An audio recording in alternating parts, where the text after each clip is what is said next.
புத்தாண்டில் ஜனாதிபதியின் மனைவி கொக்கி சுட்டதை பார்த்தீர்களா? தாயார் வெளிநாட்டில் உயர்தர மாணவன் தலைக்கவசத்தால் தாக்கப்பட்டு படுகொலை.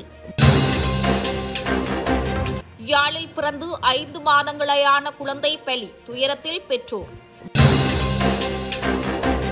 கனடா ஆசை நிராசையானதால் உயிரை மாய்த்த யாழ் இளைஞன். நீர்க்குழியிலிருந்து சடலமாக மீட்கப்பட்ட சிறுவன் கொலையா என்ற கோணத்தில் விசாரணை. அம்பாறையில் போதை மாத்திரைகளுடன் இளைஞன் கைது.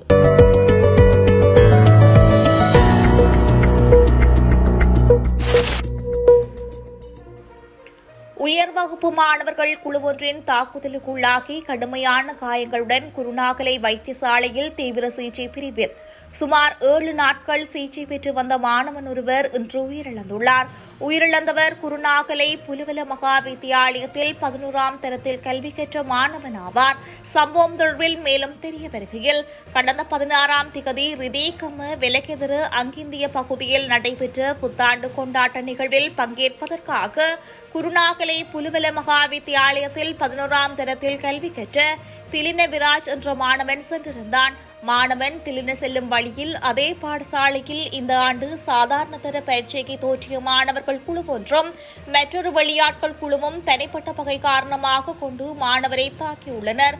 இதன்போது தலைக்கவசங்களால் மாணவனின் தலையில் தாக்கப்பட்டதால் மயக்கமடைந்த மாணவன் முதலில் மாவத்தகம முதன்மை வைத்தியசாலையில் சிகிச்சைக்காக அனுமதிக்கப்பட்டு பின்னர் மேலதிக சிகிச்சைக்காக குருநாகலை வைத்தியசாலைக்கு மாற்றப்பட்டார்.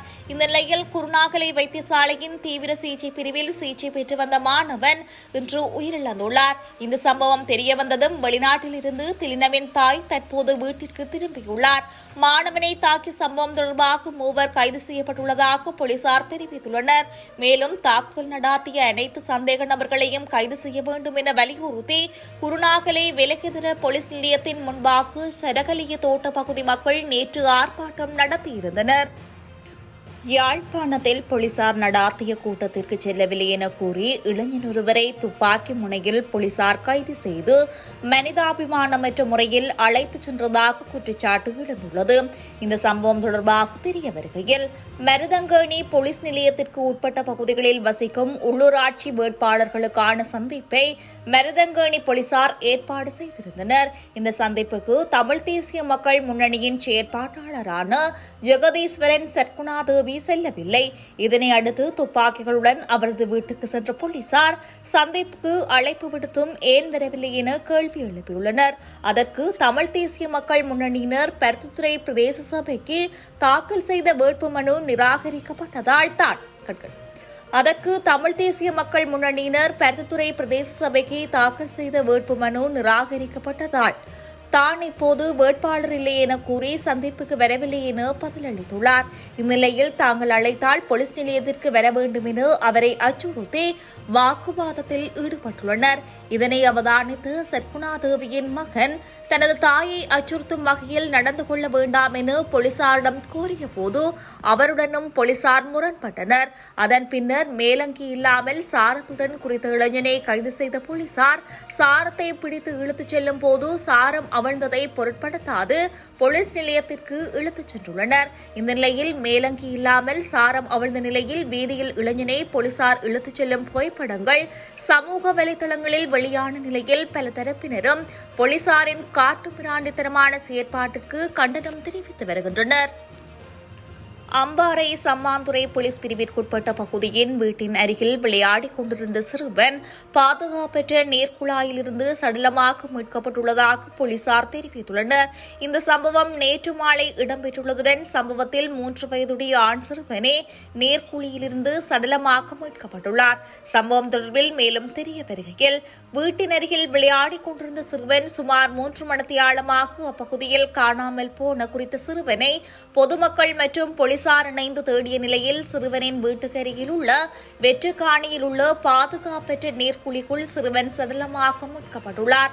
சம்பவத்தில் கிடைக்கப்பெற்ற சிசிடிவி காணொலியொன்றில் இனம் தெரியாத நபர் ஒருவர் உயிரிழந்த சிறுவனை அழைத்துச் செல்லும் காட்சியொன்று பதிவாகியுள்ளது. எனினும் சிறுவனை அழைத்துச் சென்ற நபர் தெளிவாக அடையாளம் காண முடியாதுள்ளதாகவும் சம்மாந்துறை போலீசார் தெரிவித்துள்ளனர். இந்த நிலையில் உயிரிழந்த சிறுவனின் சடலம் தற்போது சம்மாந்துறை ஆதார வைத்தியசாலையில் வைக்கப்பட்டுள்ளது. மேலும் சிறுவன் தவறி பாதுகாப்பற்ற நீர்க்குழிக்குள் விழுந்தாரா அல்லது கொலை செய்யப்பட்டாரா என்ற கோணத்தில் போலீசார் விசாரணைகளை முன்னெடுத்துள்ளனர். யாழில் பிறந்து 5 மாதங்களேயான பெண் குழந்தை ஒன்று காய்ச்சல் காரணமாக நேற்று உயிரிழந்துள்ளது. சம்பவத்தில் உரும்புராய் மேற்கு உரும்புராய் பகுதியைச் சேர்ந்த தரின் பவிசா என்ற குழந்தையே இவ்வாறு உயிரிழந்துள்ளது. சம்பவம் தொடர்பில் மேலும் தெரிய வருகையில் குறித்த குழந்தைக்கு திங்கட்கிழமை காய்ச்சல் ஏற்பட்டுள்ளது. இந்த நிலையில் குழந்தைக்கு தனியார் வைத்தியசாலையில் சிகிச்சை அளிக்கப்பட்டுள்ளது. குழந்தைக்கு காய்ச்சல் குணமாகாத நிலையில் நேற்று யாழ்ப்பாணம் போதனா வைத்தியசாலைக்கு குழந்தையை கொண்டு சென்று சிகிச்சை அளிக்கப்பட்டுள்ளது. இருப்பினும் சிகிச்சை பலனின்றி நேற்று மாலை குழந்தை உயிரிழந்துள்ளது. சடலம் மீதான மரண விசாரணைகளை திடீர் மரண விசாரணை அதிகாரி நமசிவாயம் பிரேம்குமார் மேற்கொண்டுள்ளார். உடற்கூற்று பரிசோதனைகளுக்காக சடலம் யாழ்ப்பாணம் போதனா வைத்தியசாலையில் வைக்கப்பட்டுள்ளது. யாழ்ப்பாணத்தில் கனடாவுக்கு போக முற்பட்டு போக முடியாத பொருளாதார பிரச்சினை காரணமாக விரக்தியடைந்த இளைஞர் ஒருவர் தவறான முடிவெடுத்து உயிரிழந்த சம்பவம் பெரும் துயரத்தை ஏற்படுத்தியுள்ளது. சம்பவத்தில் வைத்தியசாலை வீதி யாழ்ப்பாணத்தைச் சேர்ந்த 30 வயது இளைஞரே உயிரிழந்துள்ளார். ஆரியகுளம் சந்திக்கு அருகாமையில் உள்ள வளவு ஒன்றில் நேற்று செவ்வாய்க்கிழமை அவரது சடலம் காணப்பட்டுள்ளது. சம்பவ இடத்திற்கு சென்ற யாழ்ப்பாண வைத்தியசாலை திடீர் மரண விசாரணை அதிகாரி நமசிவாயம் பிரேம்குமார் விசாரணை மேற்கொண்டதுடன் சாட்சிகளை யாழ்ப்பாண போலீசார் நெறிப்படுத்தியுள்ளனர். சிங்கள தமிழ் புத்தாண்டை முன்னிட்டு ஜனாதிபதி மனைவியின் பாரம்பரிய செயற்பாடுகள் தொடர்பில் அபிப்பிராயம் ஒன்றை வெளிவகார அமைச்சர் விஜித கீரத் வெளிப்படுத்தியுள்ளார். கம்பகாவில் நடைபெற்ற தேசிய மக்கள் சக்தியின் பொதுக்கூட்டத்தில் உரையாற்றுகையில் அவர் இது குறித்து கருத்து தெரிவித்திருந்தார். இதன்போது அவர் கூறுகையில், இந்த புத்தாண்டில் ஜனாதிபதியின் மனைவி புத்தாண்டு சுப நேரத்தில் கெவும் கொக்கீஸும் செய்ததை யாராவது பார்த்தீர்களா? முன்னாடி அப்படியா கெவும் கொக்கீஸ் என்று சுட்டுத் திரிந்தார்கள். அதனை சமூக வலைதளங்களில் இட்டு பிரசித்தும் தேடினார்கள். இப்போது அதெல்லாம் இல்லை. அதுவே பெரும் மாறுதல். அது மட்டுமில்லாமல் கடந்த 5 மாதங்கள் இப்போது அதெல்லாம் இல்லையே, அதுவும் பெரும் மாறுதல். அது மட்டுமில்லாமல் கடந்த 5 மாதங்களில் நடந்த மாற்றங்களிலும் பார்க்க வேண்டியதே எனவும் வெளிவகார அமைச்சர் விஜித கீரத் தெரிவித்துள்ளார். அம்பாறை பெரிய நீலாவணை போலீஸ் பிரிவில் உள்ள மருதமுனை புறநகர் பகுதியில் போதை மாத்திரைகளுடன் இளைஞர் ஒருவர் கைது செய்யப்பட்டுள்ளார். குறித்த கைது நடவடிக்கையானது நேற்று இரவு பெரிய நீலாவணை போலீசாரால் மேற்கொள்ளப்பட்டுள்ளது. சம்பவத்தில் 29 வயதுடைய சந்தேக நபர் ஒருவரே கைது செய்யப்பட்டுள்ளார். இது தொடர்பில் மேலும் தெரிய வருகையில், போலீசாருக்கு கிடைத்த ரகசிய தகவலை அடுத்து குறித்த பகுதியில் சோதனை மேற்கொள்ளப்பட்டுள்ளது. இதன்போது சுமார் 700க்கும் அதிகமான போதை மாத்திரைகளை தன்வசம் வைத்திருந்த நபர் ஒருவர் கைதாகியுள்ளார். இந்த நிலையில் கைது செய்யப்பட்ட நபர் நீண்ட காலமாக இளைஞர்களுக்கு போதை மாத்திரைகளை விநியோகம் செய்து வந்தவர் என தெரிய வந்துள்ளது. மேலும் சந்தேக நபர் உள்ளிட்ட சான்று பொருட்கள் என்பன சட்ட நடவடிக்கைக்காக கல்முனை நீதவான் நீதிமன்றத்தில் முற்படுத்த நடவடிக்கை எடுக்கப்பட்டுள்ளதாக போலீசார் தெரிவித்துள்ளனர்.